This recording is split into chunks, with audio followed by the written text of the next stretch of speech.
Good day, grand rising. Today I want to talk about the real reward for ending your addiction. Now, me personally, one of the addictions that I have started has been weed, smoking, marijuana, this kind of thing. I'm not really much of a drinker. I didn't even take a drink until I was 21. Drinking has never really interested me that much, but weed has definitely it's the one of choice for me, right? But the problem with that is, of course, then it develops into an addiction because it is a pleasurable thing to do, right? So addictions really come down to memories of pleasure, right? So the reason that you are addicted to something, some of that can absolutely be physical in the sense of if you have, depending on the type of substance that you're addicted to or whatever. But a lot of it is what connects you to that action or that substance is memories of pleasure, right? Thinking about how it feels to do that thing and then wanting to go back to do that thing over and over and over and over and over and over and over again.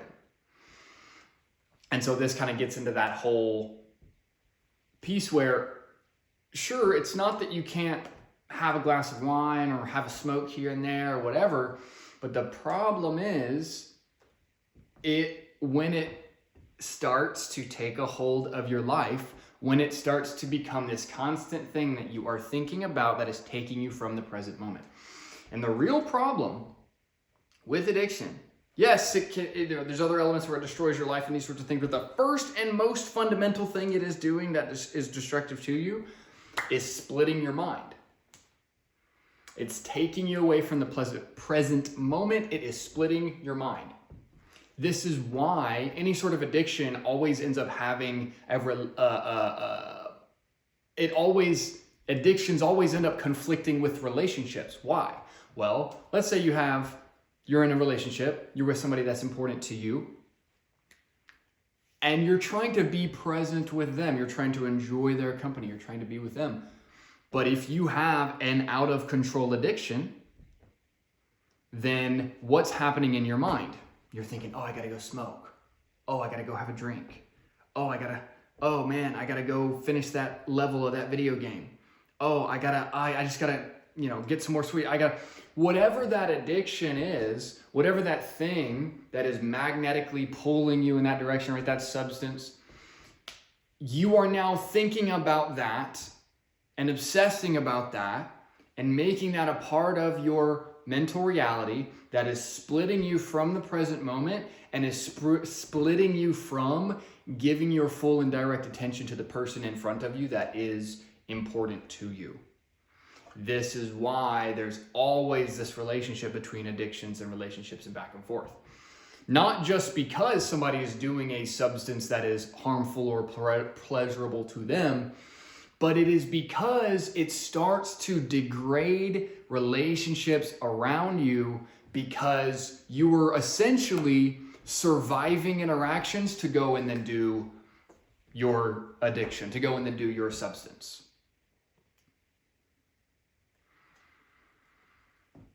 And that really becomes the problem, right? Because then now you are actively and regularly choosing to disconnect yourself from the people around you that you care about, to go back to memories of pleasure, and you are allowing that split mind, that dualistic mind, to take you towards this thing, to take you towards a substance, to take you towards an addiction, to take you towards a time waster, and away from being in the present, and especially being in the present with those that are important to you, with those that you care about. So, when we're talking about the real reward for this, the real reward for ending an addiction, it's not that the next day suddenly your life is full of all this interesting stuff and the world is totally different and all of this. In reality, what will happen when you quit doing that thing, when you stop playing video games every day, when you stop smoking weed, when you stop drinking, when you stop watching porn, any of this stuff, first thing you're going to feel is boredom and or frustration, anger, negative feelings, right? Those are immediately what you're going to be feeling. You're not going to be feeling, oh, wow, this is so great. My life is so much better. You're immediately going to be bored. You're immediately going to be bored sometimes. And then other times you're going to be like, I want my addiction. I want my fix. And that negative emotion is going to be coming up in you, which is good. Now you can direct it somewhere else. That's the idea. But at the end of the day, you are going to be or feel, especially in the beginning, more bored, because what you have done is you have raised the level of, your sort of equilibrium of pleasure has been raised artificially by whatever it is you've been doing. And so when that artificial raising of pleasure goes away, you're going to get boredom, you're going to get frustration, you're going to get that sort of thing. But once you sort of rebalance, because if you're going, it's like a pendulum, right? You've gone too far this way, and then when you stop, you swing hard the other way so that you can eventually kind of come back to that equilibrium. And that equilibrium is oneness. That equilibrium is not letting the thoughts that jump up into your head of addiction, of memories of pleasure, control you and make you run back to some sort of substance, back to that thing that you know isn't good for you and you know has become a habit, but you go back to it anyway. And again, I'm not the kind of person that's like, hell, you can't do anything. Don't have any fun ever. Don't try anything ever. There was, I'm not that kind of person, right? I'm not the kind of one to say, don't have any fun ever. Don't ever do anything. But what is important is to be in the present, right? If you're going to smoke or you're going to drink or you're going to do something like this, be doing it. Be in that present moment. Enjoy that present moment of pleasure. And then when it goes away, don't chase it, right? When it goes away, that's the thing, right? Then that moment of pleasure goes away. And now what are you doing? Now your brain is in the past. Oh man, that was so much fun last night. We did this. Man, I hadn't drank in so long. And now it's just, we had so much fun. And now I want another drink. And what are you guys doing tonight? And, right? Now you're getting yourself, you are now allowing these pleasure memories to then direct the ship that is your attention. And that's where you get caught up. And so it's interesting that addictions don't have to be this sort of extreme, I'm doing meth and going to rehab thing to be fundamentally debilitating to your life. There are tons of people that have never had to go to rehab, have never had to even have anybody approach them and talk to them as if they had an addiction, because they have an ability, this is talking to preach to the choir here, they have an ability to sort of regulate themselves just enough to where people don't bother them, right? That's me. Where people don't bother them, where they're able to move forward without that sort of external pressure, and they feel like, as long as I don't have anybody trying to intervention me, then I don't have a problem, right? But if you are constantly thinking about, okay, I'm going to do this, and then I'm going to go smoke. Or I'm going to get up in the morning, I'm going to go smoke, and then I'm going to go do my work. Or, oh man, I got to have a drink before I get rolling today. Or man, I can't wait to... Like, if you are constantly thinking about that pleasurable thing, it has control over you. It's keeping you in chains. It's keeping you in vice, because now your body, the chemical experiences of pleasure in your body are now telling your mind what to do, right? That is the inversion. That is the devil or the man in you, the man in you telling the God in the brain, see the brain, what to do. Versus the other way around, which is the brain, the spirit, divine consciousness that is inside of you, connecting you to God in all moments, tells the body what to do. That's how it should be. And you have the power to make a choice today to choose what is helpful for you and to stop constantly telling yourself tomorrow. Oh, just one more today. Oh, just one more today. That's, again, all my videos are autobiographical. And so there is no tomorrow though, right? The only thing that exists is the present moment. So when your pleasure mind is telling you, that dualistic mind, right, the same thing that's splitting you from the present moment is now telling you, okay, we can quit tomorrow. Just one little bit more. We'll quit tomorrow. Again, tomorrow doesn't exist. That's dualistic mindset. That's your mind lying to you so that you continue to be controlled by your body and by memories of pleasure, rather than saying, I do not need to be ruled by past experience. I live in the present moment, and all discomfort is temporary. And if you are lucky enough to have an addiction that is genuinely mostly mental and not like deeply physical, kudos to you. Because if you have something that's really, really physical, obviously it's way more difficult to get off.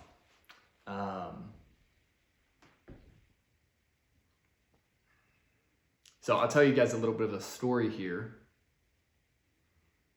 In 2023, I got arrested and I spent a couple of days in jail.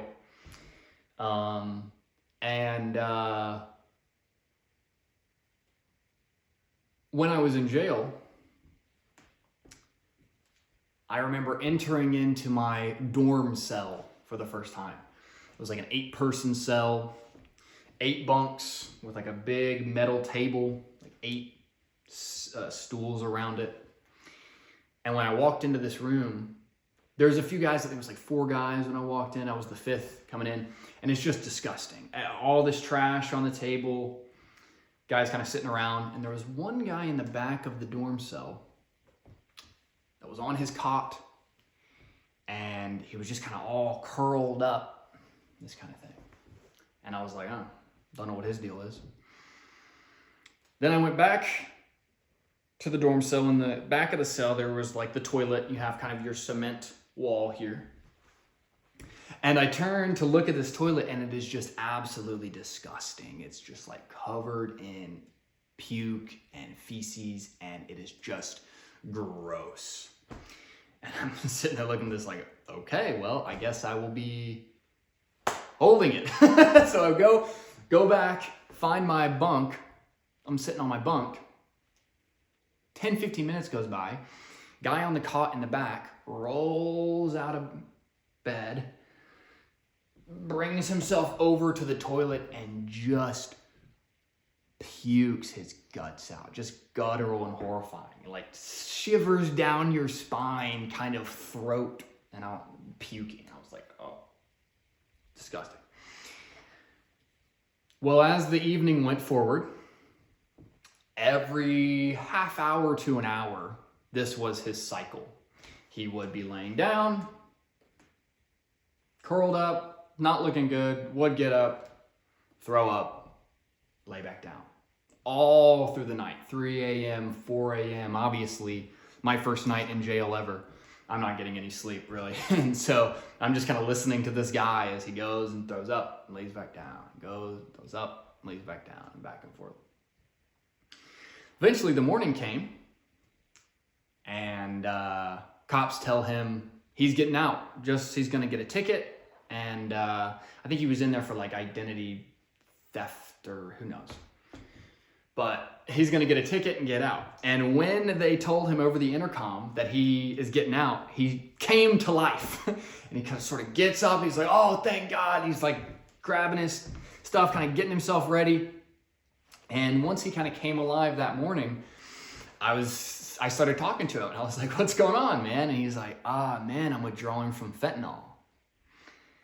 And I was like, oh, wow. And he goes, man, I'll never forget what he said. He's sitting there, he goes, man, but the second I get out of here, I'm going straight to my homie's house to dope up. And I just remember sitting there, just pondering that sentence. The cops came, they got him out, and there he went. And I imagined that he did go to his homie's house to dope up that day. And I don't know what his life is. I'm sure he has a tough story. And in that moment, I was very grateful that as I grew up, like I said earlier, like I didn't have a drink of alcohol until I was 21. Like I was at legal drinking age until I drank. I also didn't smoke at all until I went to California.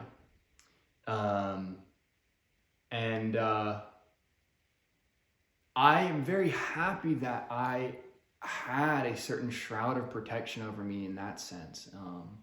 There were other things that got to me as a kid, like pornography.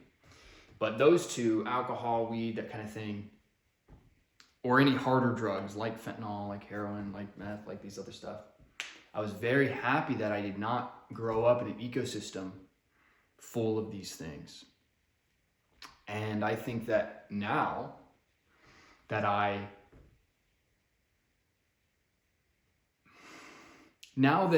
am actively culling all these different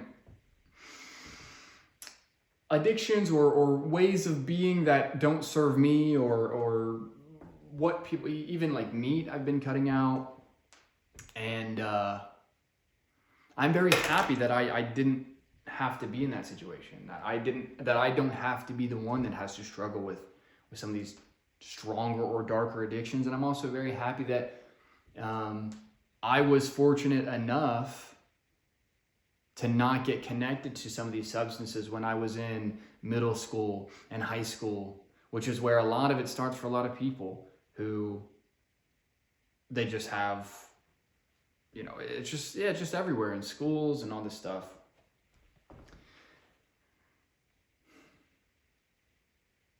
And that's a huge portion of what is evil about our world. The fact that we all know that high schools, especially, are full of drugs, full of people having babies, even full of people shooting each other, depending on where you're at. And it's like, we're just all sort of okay with this because that's what we do. But this whole world of, hey, let's get everybody addicted to something, ideally multiple things, as young as possible. Likes to make sure all the boys in our society have smartphones when they're 12 so that they can look up anything they want to at any time. Right? This whole sort of ecosystem that we are inside of is built to create this split of the mind, is built to create people who are hiding addictions, is built to create this whole sense of shame and hiding yourself, right? Because if you have a lot of shame and if you're hiding yourself, it makes it easier for you to fall in line and go say dead words at a corporation. Because you are worried about being exposed, because you're worried about the truth of who you are coming forward. And so therefore, it's easier for you to lie if you have that guilt and shame. It's way harder for you to lie or to sort of fall in line with something that you don't really believe in if you don't have anything to hide. Because you are much more able to stand on your own 2 feet and not worry about how people are going to throw rocks at you, right? The whole cancel culture thing even plays into this, because obviously people were getting canceled for stuff that they did to other human beings, right? People weren't getting canceled for doing drugs. They were getting canceled for hurting other people. But there's also this sense of, hey, we have the mob that's running around, this sort of moralistic mob running around, exposing and shaming, so that everybody who has their own issues or their own whatever, their own addictions, their own suppressed feelings, their own shames, they're like, oh, well, I don't want to get canceled, or I don't want to get culturally ostracized. And so because of that, I need to make sure that I keep my mouth shut and I toe that line. I walk in step. But it is through looking at that shame, it is through looking at that guilt, it is through doing the tough thing, making that choice to not go back to that addiction or that substance that you have gone back to and gone back to and gone back to, therefore creating just repetitive days because you're not allowing your mind to be creative in any other way. It's just, oh, first thought, go to addiction, right? If every single time you have this sense of, I am kind of uncomfortable right now, or I'm bored or whatever, I'm just going to immediately go to that addiction.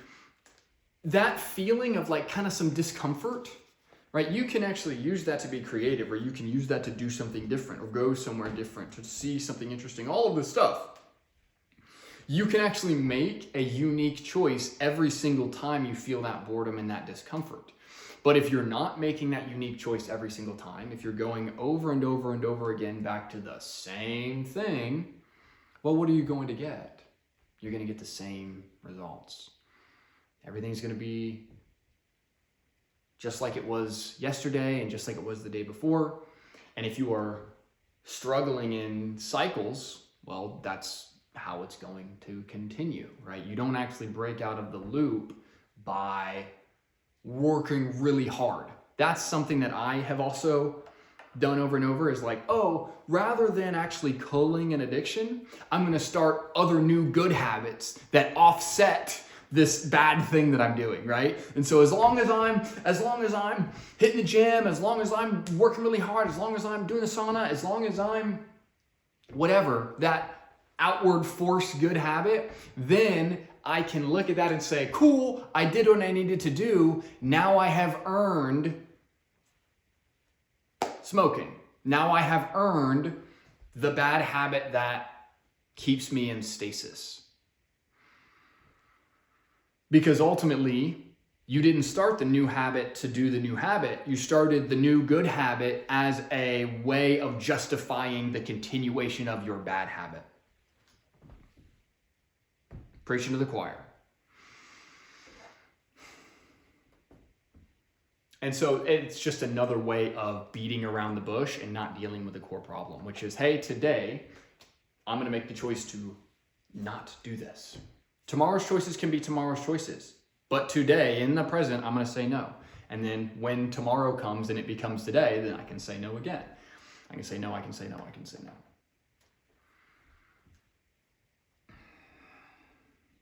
And it all becomes about not allowing substances to control you and this sort of thing. Because I do also believe that there's the other side of, if you're totally fearful of that substance, then it still has that emotional control over you. I really do think the ideal mental headspace to be in is being in that state of presence where, and again, this is, depending on your addiction and whatever it is, may not always be the case. But ideally, I think you want to be in a state where you can engage in that thing if you're in a social situation or whatever it might be, and you can enjoy that moment in the present and then let that moment be there. And then when you go away, when you go to something else, you're not constantly thinking about the next hit, the next fix, the next this and that. That's the ideal. Now, for me, every time, because I think I've quit weed maybe 20, 30 times, maybe not that many, maybe that many, I don't know. But what I have noticed is the whole kind of do it just once, or like do it socially, or blah, blah, blah. Usually that ends up just sparking all those old patterns up again of memories of pleasure, I want this thing, I want this thing. And then usually there can be this, okay, well, I'm gonna now, and okay, you know, you smoke or drink socially one time after being a good boy, not doing it, and then you're doing it by yourself again, right? It's no longer social. Now you have reawoken that pleasure center, and now you're gonna waste however much time back on that substance, back on that addiction, that sort of thing. And that's okay in the sense of you don't need to judge yourself harshly for you know, kind of having these ups and downs. That is the sine wave of life. That's what that whole, you know, that whole circle that I've been showing, that's the story circle and all this. It's also a wave, right? Because we go, this is the upper part of the wave, spring and summer, and then the down part of the wave, autumn and winter. Spring, summer, autumn, winter. Spring, summer, autumn, winter. Day, night, all of this. And so I don't think that you, again, I do not believe in I really find it hard to believe in this image of absolute perfection and holding yourself to that standard of, I'm never going to do anything to hurt myself. I'm never going to engage in anything. Because then now you're restricting, you're placing judgment, you're placing fear. It's all of this, because now it's like I'm placing my self-worth on the success of my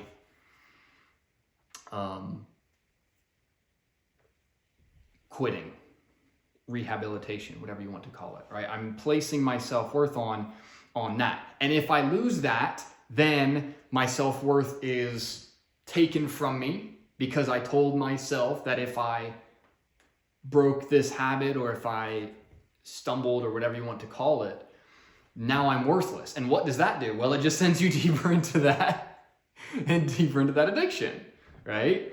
Because now you've generated all these, you've built up all these feelings about it, and you're thinking about it, and you're worried about it, and you're focusing on it, you're judging it, and then when you engage in that addiction again, you start this whole spiral of, I'm so horrible, I can't do anything right, I can't ever stick to anything, and now you're just spiraling. And what are you doing when you're spiraling? You're probably engaging more and more and more and more in that addiction, and that's what binging is, right?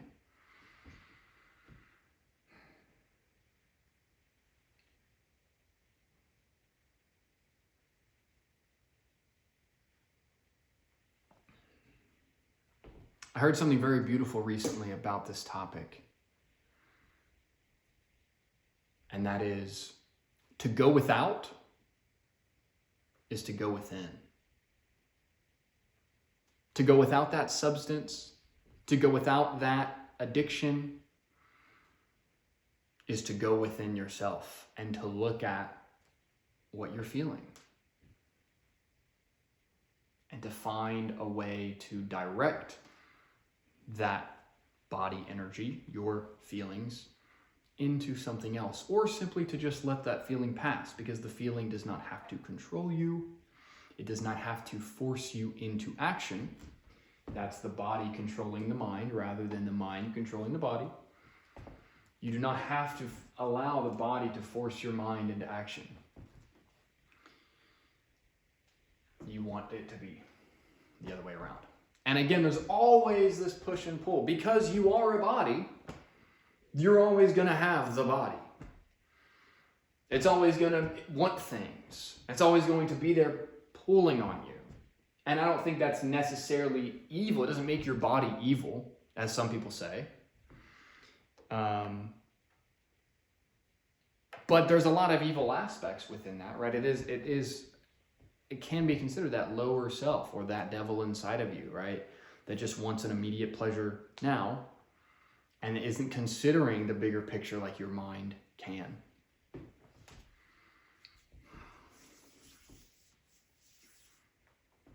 So the real reward for ending your addiction is returning to the present and not having your mind constantly wanting you to go and do that thing, go and do that thing, go and do that thing, go and do that thing, go and do that thing, go, go, go, go.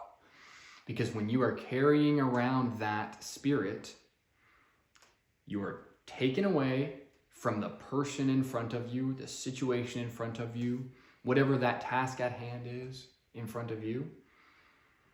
You're not engaging with that person in your fullness. You are split. And they can feel that. People feel when you're split.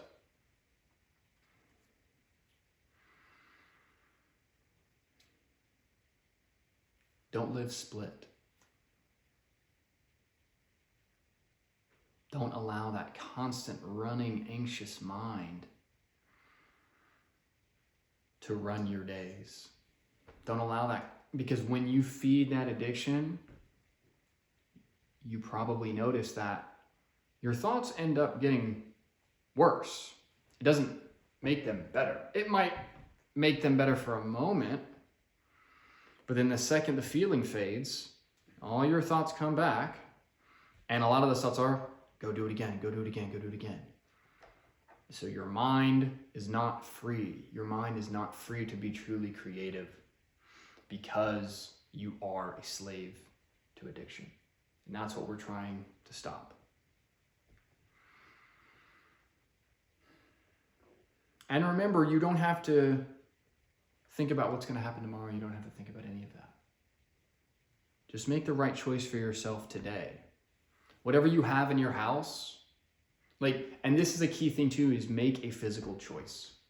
You have not really made a choice until that choice has manifested forth physical. So if you are trying to quit drinking and you still have alcohol in the house, well, then you're not serious, right? You have to take that alcohol out of the house. If you're trying to quit video games, you're playing video games all the time, you know it's not that helpful for you, and you know you're just pouring all this effort and energy into something that doesn't matter and isn't really giving you any useful skills, well, you have to make a physical choice, right? You have to sell that console, get rid of that game, get rid of your monitor, do something that is going to make a physical change in your reality that is a physical representation of the spiritual change that you're making. Because when you end an addiction, that is a spiritual change. You are releasing yourself from a spiritual attachment.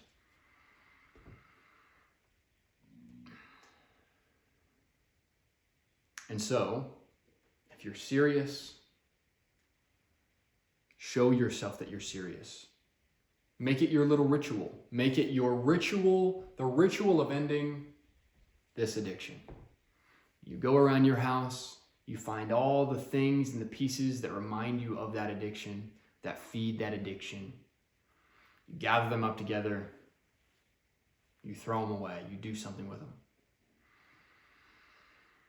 That shows you that you are serious, and it actually, because your body's not going to believe you if you just say, okay, I'm done, but everything is the same outwards. Okay, I'm not going to play video games anymore. I'm not going to play video games for a month, 2 months, whatever, but I'm still going to keep I'm going to keep my console. I'm not going to hide my controller. I'm going to keep the game that I play the most. Okay, well then you're not that serious. And your body knows that, your subconscious knows that, and you'll be back on it in a couple of days.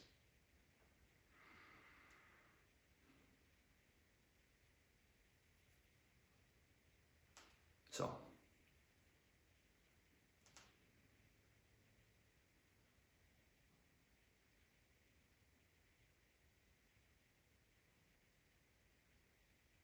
the real key is sitting with the boredom, being okay with things being quiet and slow.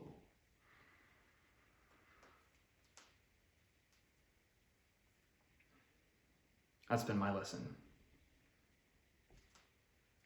Being okay with quiet and slowness. Because so often I want to be, I want to go, do the next thing, do the next thing, do the next thing. What's the next? Blah, blah, blah, blah, blah, blah. But that constant chugga usually is coming from a dualistic mind. You're running to that next pleasure moment over and over and over and over. You're thinking about memories of pleasure you have had in the past, and those memories of pleasure in the past are directing everything you're doing in the present, making you unconscious, making you dualistic, splitting your mind, and your attention is not on what you're actually doing. I hope this is helpful.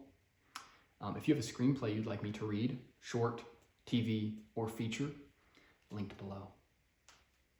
I'll see you tomorrow.